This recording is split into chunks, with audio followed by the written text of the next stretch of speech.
लगता है, क्योंकि मुझको भी नहीं पता है, किसी जिज्ञासा का उत्तर हम लोगों को पता नहीं होता, लेकिन लगता है जैसे कोई बोल रहा है और सामने वाले संतुष्ट भी हो जाते हैं। बाद में लगता है कि ये इसकी व्याख्या, इसका उत्तर तो कहीं पढ़ा ही नहीं था हम लोगों ने। हमारे जैसे आदमी को ये उत्तर आया कैसे, हम बोल कैसे पाए, कहाँ से आती है ये बातें, कहाँ से आता है ये उत्तर? दिल से ही तो उतरता है। और दिल में अगर शिव का निवास हो जाए, दिल में अगर शिव का घर हो जाए, तब क्या होता है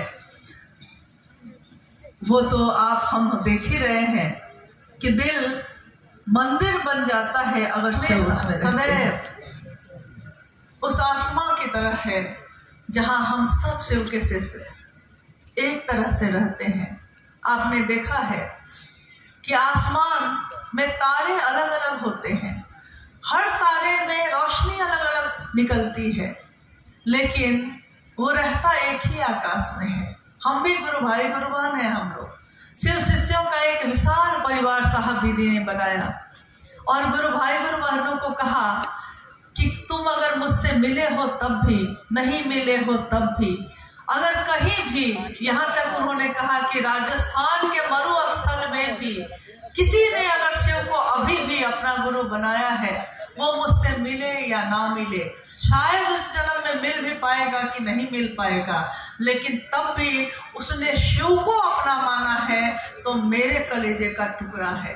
इससे ज्यादा साहब और कितना नजदीक हमको आपको लेके आ सकते हैं? उनके कलेजे के टुकड़े हैं हम लोग।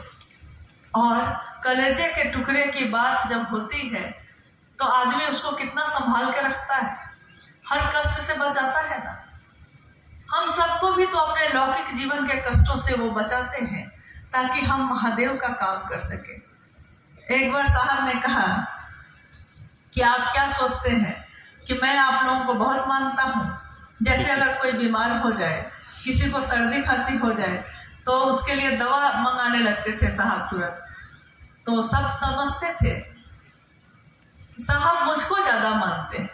हर व्यक्ति यही कहता था, साहब मैं अगर बीमार हो जाऊं तो बेचैन हो जाते हैं। साहब ने एक दिन कहा कि आप क्या सोचते हैं कि मैं आपको प्रेम करता हूँ? अरे मुझसे ज्यादा स्वार्थी तो इस दुनिया में कहीं कोई नहीं होगा। आप ठीक रहिएगा तब ना महादेव का काम करिएगा, इसके लिए आपकी परवाह करता हूँ, ताकि आप ठीक रहिए तब ना मेरे महादेव का काम होगा। और कितनी परवाह करता हूँ तो गुरु भाई गुरु बहन चप्पल खोलकर आते हैं, बैठे हुए हैं, साहब से मिल रहे हैं, बारिश होने लगती है बाहर। साहब कहते हैं क्या आपने चमड़े की चप्पल पहनी है, पहन के आए हैं आप? गुरु भाई में से कोई कहता है जी ना हवाई चप्पल है, कोई कहता है प्लास्टिक का है, कोई कहता है चमड़ा का है। साहब कहते हैं जाओ जाओ उठा के हटा लो, खराब हो जाएगा। मुझको आश्चर्य लगता हमेशा कि ये कैसी बात साहब कह रहे हैं। मैं कितनी परवाह, इतनी परवाह तो कोई अपना जन्म दिया हुआ भी नहीं करता, जो मेरी चप्पल की भी परवाह करता हो, मेरे भोजन की भी करता हो, मेरे जीवन की भी करता हो। इतनी परवाह तो किसी ने आज तक की ही नहीं है जितनी उन्होंने हम सब की।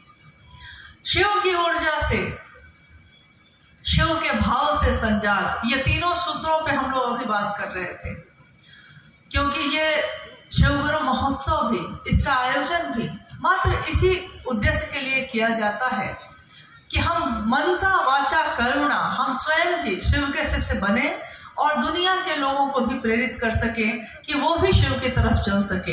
एकमात्र यही कामना होती है किसी भी शिव के शिष्य की, या वो अकेले में किसी से बात करता हो तब भी, लाखों की भीड़ में बात करता हो तब भी, उसकी कामना नहीं बदलती। उसकी कामना यही होती है कि मेरे गुरु शिव की दया बनी रहे, सब शिव शिष्टता में चलते रहे। शिव की ऊर्जा जो आज कण कण में उतरी हुई है शिव शिष्टता के रूप में, उस ऊर्जा से मिलने का विज्ञान है तीनों सूत्र। मन ही मन शिव को पुकारने का, हे शिव आप मेरे गुरु हैं, मैं आपका शिष्य हूँ, मुझ शिष्य पर दया करिए। ये मेरे मन को शिव के तरफ आवेशित करता है। बार बार इसकी आवृत्ति मेरे मन में शिव का भाव बढ़ाती चली जाती है।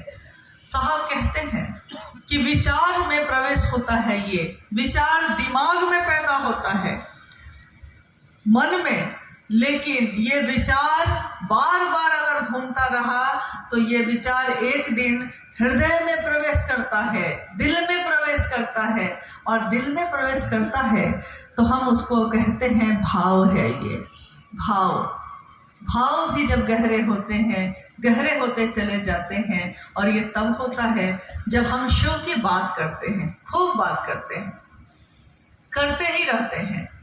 जैसे अंदर से कोई बोलता हो, कहते हैं ना कि कोई कहता है कि अरे मैं कहाँ बोलता हूँ, पता नहीं मेरे अंदर से कौन बोलता है, क्योंकि मुझको भी नहीं पता है। किसी जिज्ञासा का उत्तर हम लोगों को पता नहीं होता, लेकिन लगता है जैसे कोई बोल रहा है, और सामने वाले संतुष्ट भी हो जाते हैं। बाद में लगता है कि ये इसकी व्याख्या, इसका उत्तर तो कहीं पढ़ा ही नहीं था हम लोगों ने। हमारे जैसे आदमी को ये उत्तर आया कैसे, हम बोल कैसे पाए, कहाँ से आती है ये बातें, कहाँ से आता है ये उत्तर? दिल से ही तो उतरता है।